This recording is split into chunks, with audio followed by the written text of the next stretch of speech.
Ele é um dos maiores e mais subestimados filmes de super-heróis, e que traz consigo, mesmo que de forma polêmica, a melhor e a mais grandiosa adaptação do Superman que esse mundo já viu. Esse é o grandiosíssimo Homem de Aço. Meu nome é Samuel, sejam bem-vindos a mais um Injustiçados.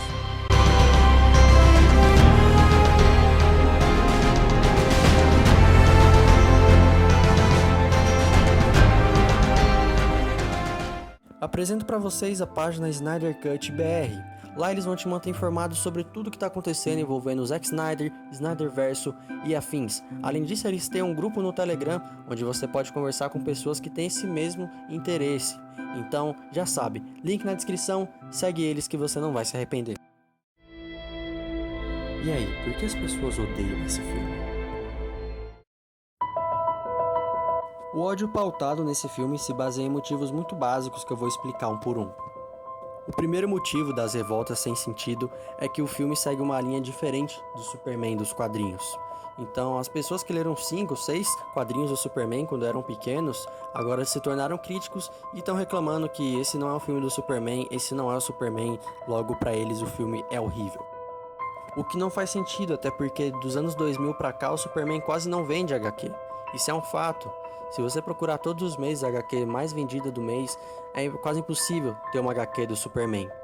E isso a DC estava analisando na época, tanto que perto de começar as gravações de Homem de Aço, eles mesmos resolveram fazer um soft reboot com as HQs do Superman, ou seja, eles fizeram uma HQ mudando levemente a história do Superman, apresentando o outro Superman ao público, e isso sim deu certo. Depois disso, essa HQ ficou em terceiro lugar e mais vendida no ano de 2011, sendo que de 2011 para baixo isso não acontecia, de 2011 para depois foi muito raro acontecer. Então eles tiveram a comprovação de que nos quadrinhos sim, eles podem mudar e que no filme ele pode mudar também o Superman para fazer com que ele seja mais comerciável, para fazer com que o personagem se torne mais interessante. Então não adianta vir com esse papinho de que o Superman é diferente das HQs, logo ele é ruim. Não, porque as HQs que você quer não venderam. Então, o filme que você quer, da HQ que você quer, que não vendeu, não venderia. Simples assim, não seria um filme comerciável. Então, a melhor decisão que eles tomaram, a melhor atitude que poderia ter sido tomada na época, e realmente foi ter sido dado uma repaginada no Superman. Mas beleza, mesmo que os quadrinhos do Superman vendessem muito e uma mudança não fosse necessária, eu acredito que o diretor ele tem sim uma licença poética para mudar o que ele quisesse na história. Ele não é obrigado a seguir a copia e cola tudo que está no quadrinho que saiu há mais de 20, 30 anos atrás. Então as pessoas têm que parar com esse pensamento de que o simples ato da mudança torna o filme ruim. Não é porque o filme mudou que ele é ruim, e sim você tem que ver se a mudança foi boa ou se é ruim, mas não o ato de mudar em si. Então o nível de semelhança do filme com os HQs, pra mim não deveria ser uma pauta pra decidir se o filme é bom ou se ele é ruim. Além disso, a gente tem o ponto de que a luta final foi no meio de Metrópolis e o Superman metendo porrada no Zod ali causou muita destruição e muitas mortes por consequência. Se você assistiu o filme, então você sabe que quem foi pra Metrópolis foi o Zod. Ele tava indo pra Metrópolis de qualquer forma porque a máquina planetária tava lá. Então não foi o Clark que levou ele pra lá. O Clark até tentou tirar ele da Terra, eles foram lutar pro espaço, só que isso não deu muito certo, então eles acabaram voltando pra lá, mesmo sem o Clark querer. Então, mesmo assim, não dava pro Clark salvar as pessoas, porque ele tava no 1 contra 1. Então a única coisa que ele poderia fazer era tentar deter o Zod o mais rápido possível para evitar que mais mortes acontecessem. Porque se ele parasse ali para tentar salvar todo mundo, o Zod ia matar muito mais pessoas apenas por matar. Então o que ele fez ali foi evitar que mais mortes aconteçam. E além disso, o Clark é cuidadoso sim com as pessoas. Quando ele tá batalhando com o Zod e tem pessoas por perto, ele é muito mais cuidadoso, ele toma muito mais cuidado com o que ele faz. E ele tenta sim tirar o Zod de perto das pessoas. E depois de toda essa batalha, aí sim a gente tem o ponto mais polêmico do filme, que é o Superman matando o Zod. Ele quebra o pescoço do Zod na batalha final. E eu acho que isso não deveria ser tão contestado, até porque o filme bota a gente num contexto que, pra mim, aquilo ali dentro do filme funcionou, aquilo ali faz parte da história, faz parte da evolução do Superman, ele mesmo deixou claro na batalha. Você morre ou eu morro. Ali não tinha o que o Clark fazer, o Clark não tinha outra opção na hora. Até porque o Zod estava ameaçando matar uma família toda na frente dele. E isso foi importante para a evolução do Superman. Nesse filme a gente tem o Superman imaturo, a gente tem os primeiros dias do Superman, ele já tá detendo o Zod. E a gente pode ver essa evolução nele do Batman vs Superman. O Superman poderia ter matado o Batman, mas ele escolheu deixar o Batman matar ele, porque ele aprendeu que ele não pode matar, ele aprendeu que matar não é o certo. Então, isso faz parte da história do personagem que está em construção ao longo dos anos. O arco do Superman começou em Homem de Aço e vai terminar lá no Snyder Cut, que lançou agora em 2021. Então, eu achei sim extremamente válido, achei extremamente coeso. Isso que aconteceu com o Zod faz parte da evolução do Clark como personagem. E as pessoas usam muito isso para fazer a seguinte afirmação: esse Superman é sombrio, ele é muito depressivo. Mas não, cara, eu discordo totalmente dessa afirmação. Ele não é sombrio, ele é um Superman que ele passa por problemas reais. Se você pegar para dar um tom de realidade a mais em qualquer história do Superman, se você pegar um roteiro que faça mais sentido, ou ele seria morto, ou ele mataria.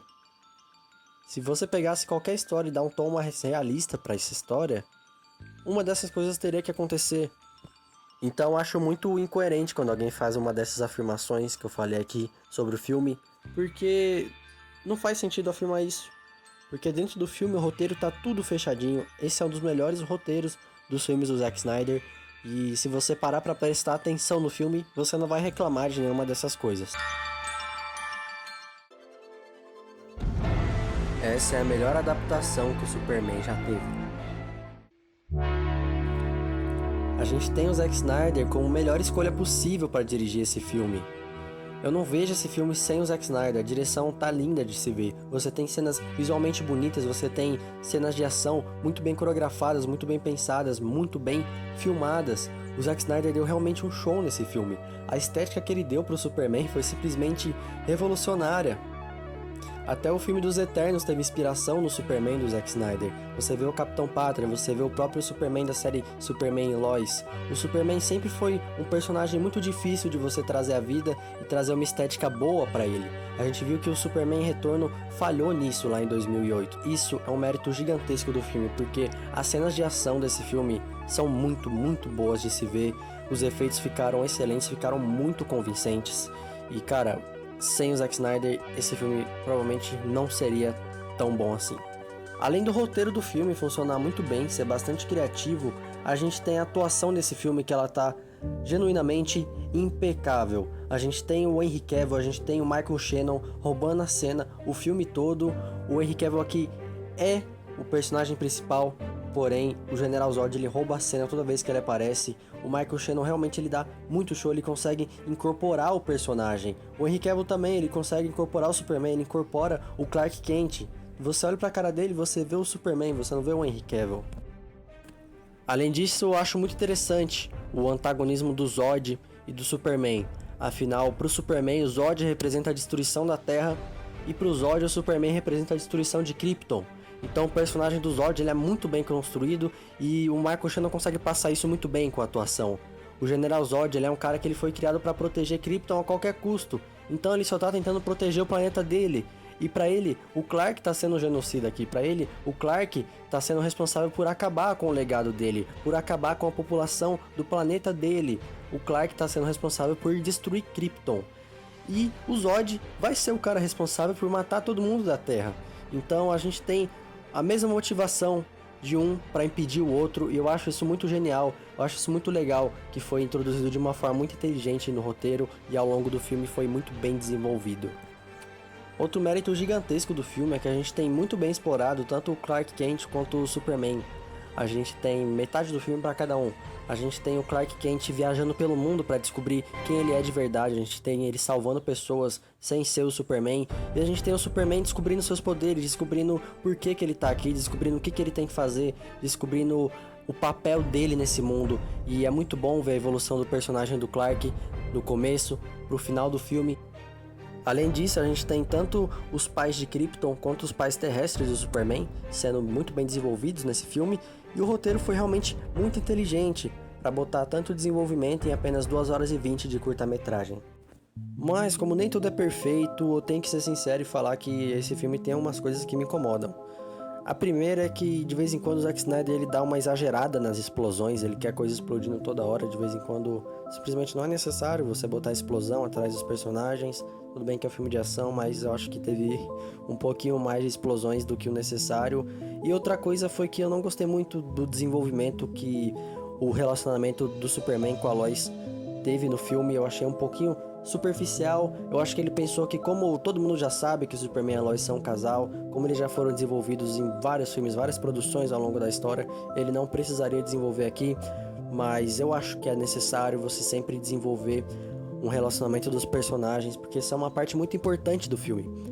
A relação dele com a Lois é uma parte muito importante pro Superman, é uma parte muito importante pro personagem e para as histórias dele.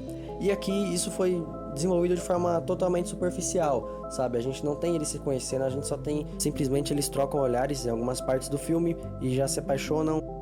E o desenvolvimento disso é realmente muito ruim. Eu preferia que tivesse sido algo mais devagar. Não achei necessário o beijo entre Superman e a Lois antes da batalha final, mas, como eu disse, nem tudo é perfeito. E esses foram basicamente os únicos pontos que eu não gostei do filme. Mas e aí, o que você achou do filme? Como foi a sua experiência assistindo Homem de Aço? Quais foram os pontos que você gostou? Quais foram os pontos que você não gostou? Deixa aqui embaixo nos comentários que eu vou estar adorando ler o que vocês acham do filme. E se puder, deixa o like aqui embaixo do vídeo para ajudar meu trabalho. Esse vídeo deu muito trabalho de editar. E antes do vídeo acabar, já sabe, vai na descrição, segue a página Snyder Cut BR no Instagram, vai no link do Telegram deles, entra lá no grupo que a gente tem uma interação muito legal mesmo, é muito divertido conversar com a comunidade, a gente tem uma interação muito boa e realmente recomendo muito para todos vocês entrarem lá. Então foi basicamente isso, obrigado por assistir o vídeo até aqui, meu nome é Samuel e eu tô de volta.